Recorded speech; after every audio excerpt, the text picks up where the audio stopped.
A lot of students don't know that the TMUA Paper 2 specification asks you to have studied logic theory and formal proof. Now, if this comes as a surprise to you, there are some official notes that you can find on the TMUA website, or you can simply Google TMUA logic theory notes. For this question, we're going to need some of the theory that's touched on in those notes, so we're going to cover it briefly before we start. Now, let's say we have two statements, A and B. We write this forward arrow and say that A implies B to mean that if A is true, then B is true. So, for example, if x is equal to 3, then we can certainly conclude that x squared is equal to 9. But let's say x squared is equal to 9. Is it necessarily true that x is equal to 3? Well, in fact, it isn't, because x could also be equal to minus 3, and minus 3 squared is also equal to 9.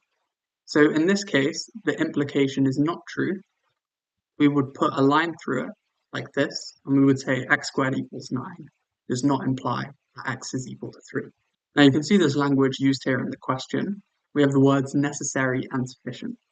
So we say A is necessary for B if B implies A, and conversely, we say that A is sufficient for B if A implies B.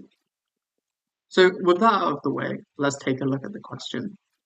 We're told to consider this polynomial f of x, and we have statement P, which says that f of x has exactly 3 roots, and statement Q, which says that the derivative of prime of x has exactly 2 roots. And it's asking us which of these statements are correct.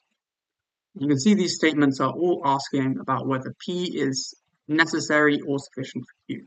So for example, statement A, says that P is necessary but not sufficient. B says that it's sufficient but not necessary, and so on. So if we look at the definitions, what we essentially need to figure out is, does P imply Q? And does Q imply P?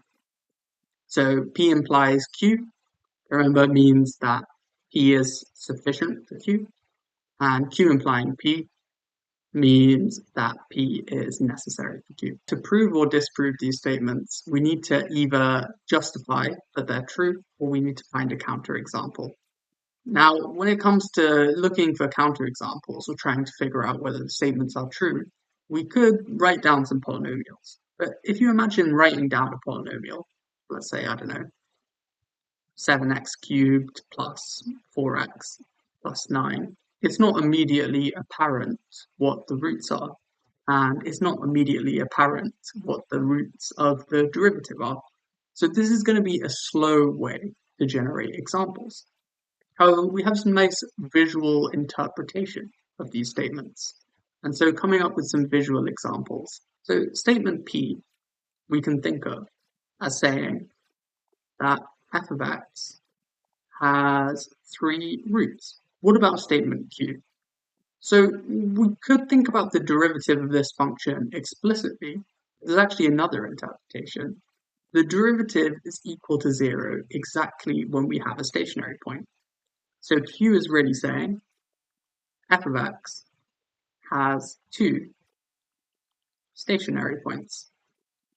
So with this in mind, let's see if we can figure out which of the statements are true. So we can start with Q implies P. So if Q implied P, that would mean that if f has 2 stationary points, then it needs to have 3 roots. If we think about the easiest example of a polynomial with 2 stationary points, it's probably going to be a qubit. To have 2 stationary points, we're going to need this type of shape. It's going to need to wiggle twice, and our stationary points will be here.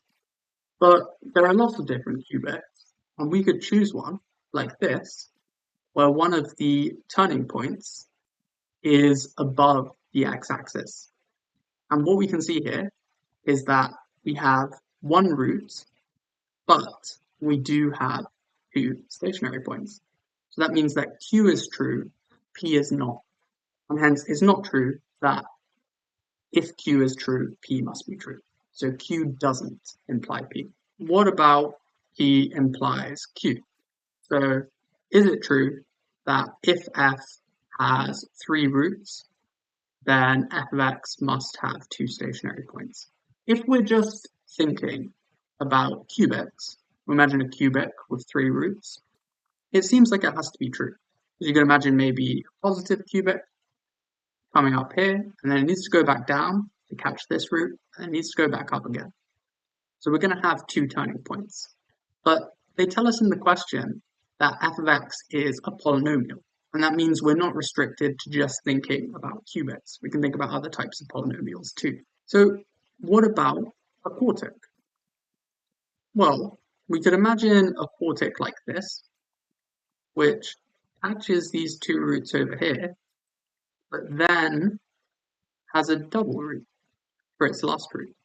Now, this quartic does have 3 roots, but we can see that it also has 3 turning points. And so in the same way, we've shown that P does not imply Q.